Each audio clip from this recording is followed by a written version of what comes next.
गणित क्रम को आगे बढ़ाते हुए इसके पहले हम लोग देखे त्रिभुज, फिर उसके पहले कोण देखे थे। आज देखते हैं चतुर्भुज। अरे चतुर्भुज का मतलब क्या होता है? चतुर्भुज किसे कहते हैं? चतुर्भुज का मतलब होता है चार भुजाओं से घिरी हुई आकृति। अरे जो भी रेखा चित्र बन जाता चार रेखाओं से घिर करके वह चतुर्भुज कहलाता है। जैसे मान लीजिए कोई भी चित्र ले लीजिए, मान लीजिए एक हो गया, एक इधर से आ गया, एक इधर से आ गया, एक इधर से आ गया, एक प्रकार का चतुर्भुज बन गया। अब नाम क्या है आगे बता रहे हैं। फिर मान लीजिए इधर से कोई सी रेखा इधर से आई, इधर से आई, इधर से आई या इधर से आई, ये भी चार रेखा चतुर्भुज बन गया है। इधर से मान लेते कोई देर रेखा खींच दिए और यहाँ दोनों मिला दिए और इधर मिला दिए, ये भी चित्र जो बना क्या बना? चतुर्भुज।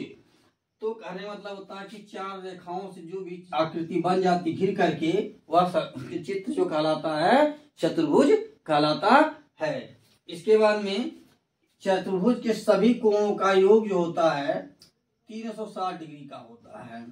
360 डिग्री का चतुर्भुज के सभी कोणों का योग कितना होता है? 360 डिग्री होता है। 360 से न कम होता है न ज्यादा होता है, तो कहलाता है चतुर्भुज। अब देखते हैं चतुर्भुज के प्रकार। चतुर्भुज तो देखिए दो प्रकार के होते हैं, एक समानांतर चतुर्भुज, एक उत्तल है उत्तल पथक। इसके बाद में इसको बाद में चर्चा करते हैं। पहले इसको देखते हैं जो मेन होता है चतुर्भुज के प्रकार में। पहले होता है समांतर चतुर्भुज, जिसको कहा जाता है पैरेललोग्राम, जिसको क्या कहा जाता है? समानांतर चतुर्भुज। अब समानांतर चतुर्भुज में दो तीन चित्र आते हैं। जैसे पहला आपका आ गया आयत। तो आयत तो आप लोग सभी लोग समझ रहे होंगे। आयत का मतलब होता है रिक्टेंगल। रिक्टेंगल वो चित्र होता है जिसकी चारों भुजाएं क्या हो? आमने सामने के बराबर हो और सभी कोण 90 अंश के हो, कहलाता है रिक्टेंगल या आयत। जैसे मान लीजिए बोर्ड है, बोर्ड के चारों रेखाएं क्या है? एक समान है, यानी ऊपर का लंबाई नीचे की लंबाई बराबर है, आमने सामने की चौड़ाई भी बराबर। क्या कहलाता है? जो है यह आयत कहलाता है, यह रिक्टेंगल कहलाता है। मान लीजिए आपकी यह बुक है, यह बुक देख लीजिए, ये किताब है ना, ये क्या है? यानी ऊपर जो है लंबाई है और नीचे भी लंबाई है, दोनों एक बराबर है। इधर की चौड़ाई इधर की चौड़ाई दोनों एक बराबर है, तो क्या कहलाएगी? एक प्रकार का आयत कहलाएगा। इसको क्या कहते हैं? आयत, या अंग्रेजी में इसको क्या कहता है? इंग्लिश में रेक्टेंगल। इसके भी सभी कोणों का योग कितना अंश होता है? 360 डिग्री होता है। जैसे मान लीजिए ये इसका यह हो गया, ये इसके यह बराबर है और इसके यह बराबर है, तो यह बन गया रेक्टेंगल या आयत। लेकिन आयत की एक खासियत और होती है, इसके सभी कोण 90 अंश के होने चाहिए। सभी कोण कितने अंश के होने चाहिए?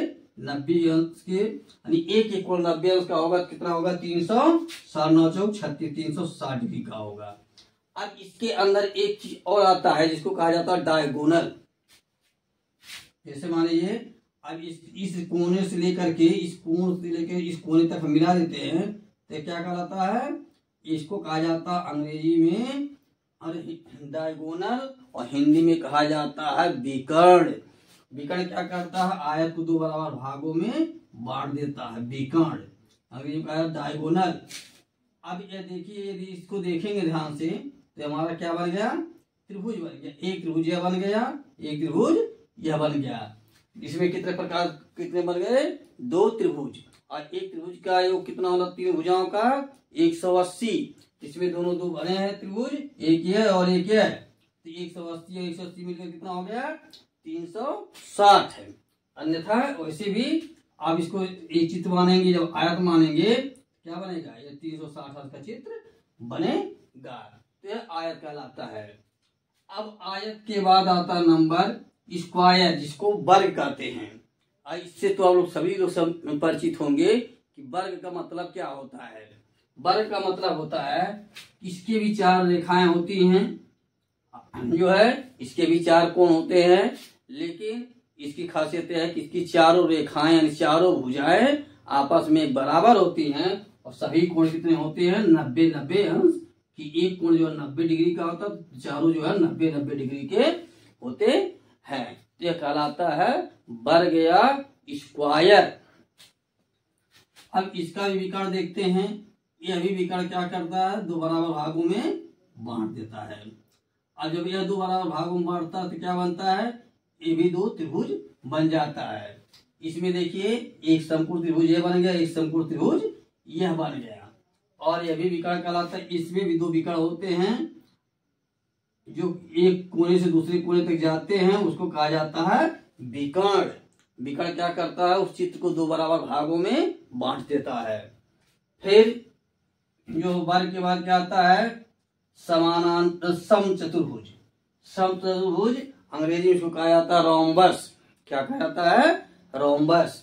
इसमें क्या होती है, इसमें जो होता है ये अभी चित्र जो है चारों रेखाएं लगभग बराबर हो जाती है, आपस में चारों रेखाएं बराबर होती हैं, लेकिन इसमें और वर्ग में अंतर क्या है, वर्ग के सभी कोण जो है 90-90 अंश के होते हैं, इसके कोण 90-90 अंश के नहीं होते। नहीं, समचतुर्भुज और वर्ग दोनों एक समान चित्र है।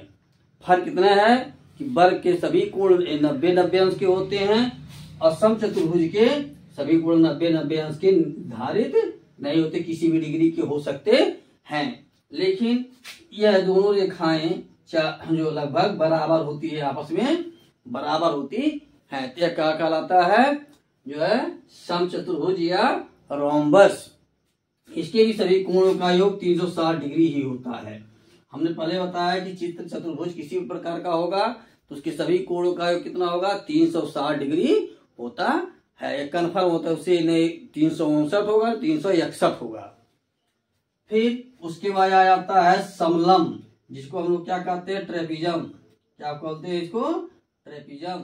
ट्रेपिजम जो होता क्या होता है, इसमें जो होता है इसकी जो है रेखाएं, चारों रेखाएं आपस में बराबर नहीं होती, केवल आमने सामने दो रेखाएं बराबर होगी।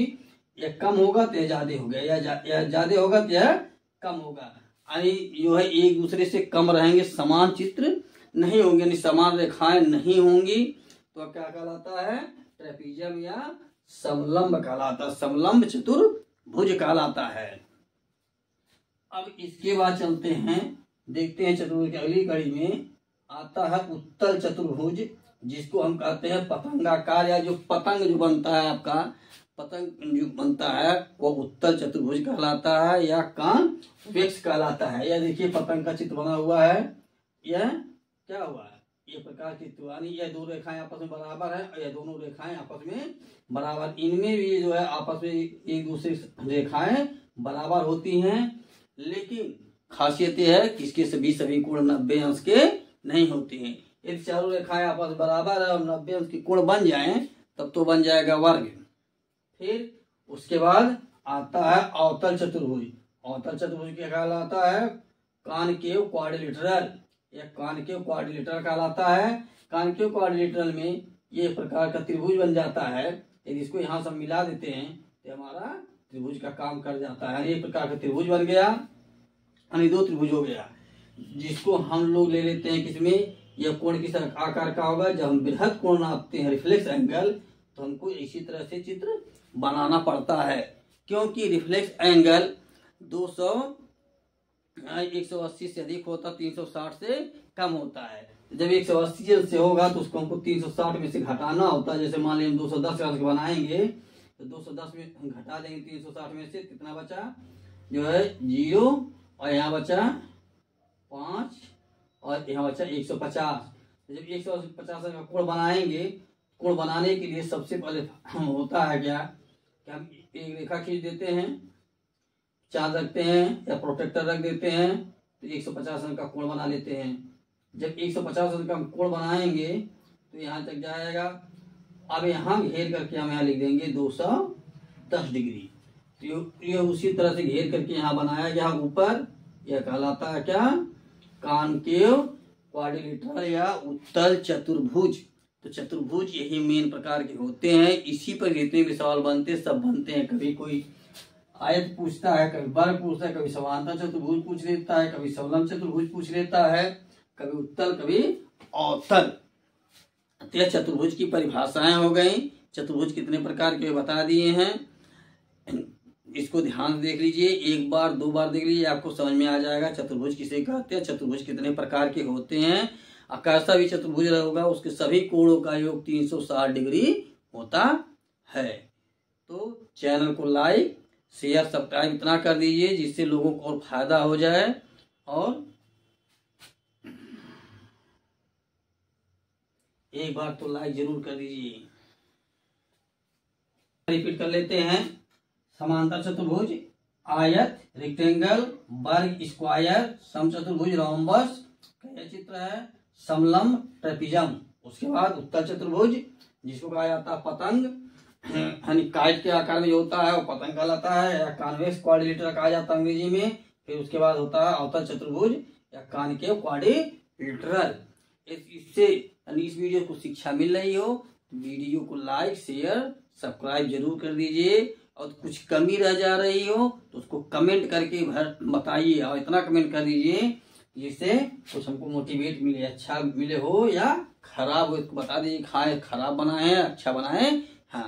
हाँ थोड़ी सी कमी यह है कि वो ये जो है स्मार्ट बोर्ड नहीं है, यह प्लेन बोर्ड कागज का है।